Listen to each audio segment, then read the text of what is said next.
பண்ணிங்கனாக்கா பணம் போடுறது தனியாக இருக்கும். கமெண்ட் வந்து நிறையா வந்துட்டுருக்கு. கமெண்ட் வந்து எங்கே இருக்குதுன்னு தெரியாது. நான் தேடி தான் கமெண்ட்டை வந்து எடுக்கணும்.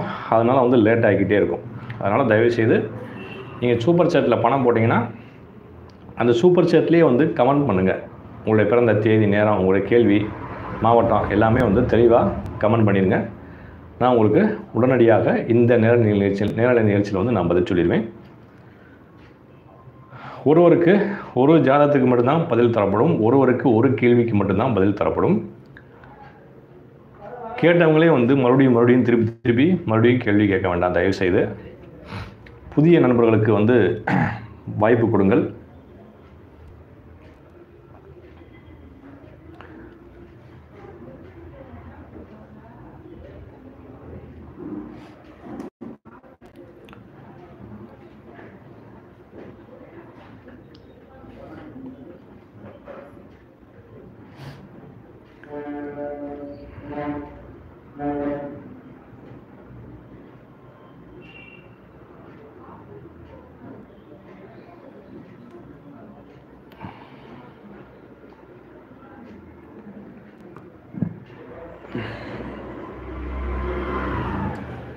சரி, இப்போ வந்து நமக்கு ஒரு சில பொதுவான ஜோதிட விதிகளை வந்து பார்ப்போம்.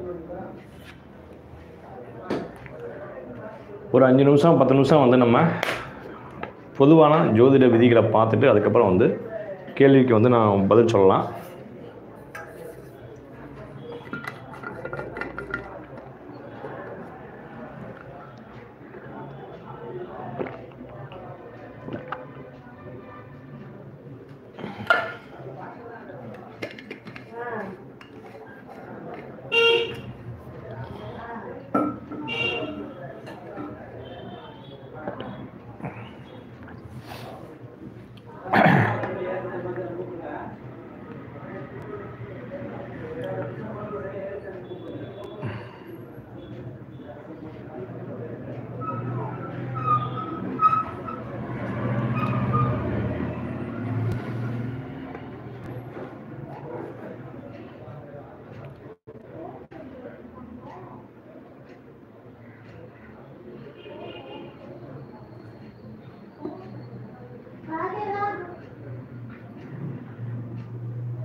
நேற்றைய யூடியூப் நேரலையில் வந்து நம்ம சொந்தமாக தொழில் ஆரம்பிக்கக்கூடிய அமைப்பு எப்படி இருக்கும் அப்படிங்கிறத வந்து நம்ம பார்த்துக்கிட்டு இருந்தோம்.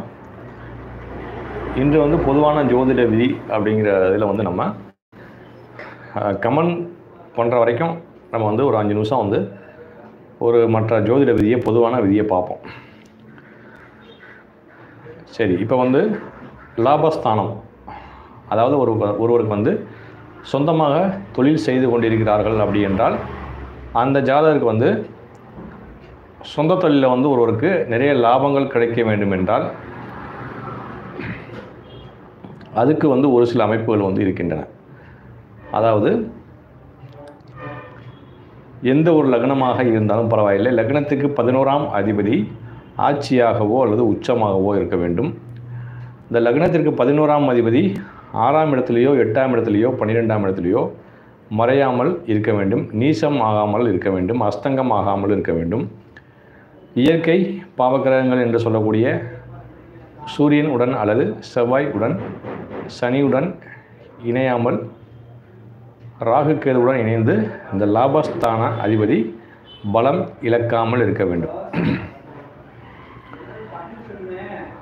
அதே போல் இந்த லாபஸ்தான அதிபதி வந்து லக்னத்துக்கு 6ஆம் இடத்துல மறைஞ்சு போயிட்டாக்கும் ஒருவருக்கு இந்த லாபஸ்தானாதிபதி மறைந்த அமைப்புடைய ஜாதகர் வந்து சொந்தமாக தொழில் செய்தால் சொந்த தொழிலில் வந்து பண விரயமாகும், நஷ்டமாகும், கடனாகும், பண பிரச்சனை வந்து வந்துடும்.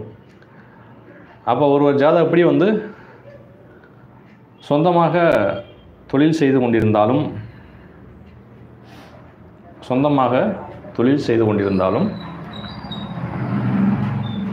லாபம் கிடைக்க வேண்டும்.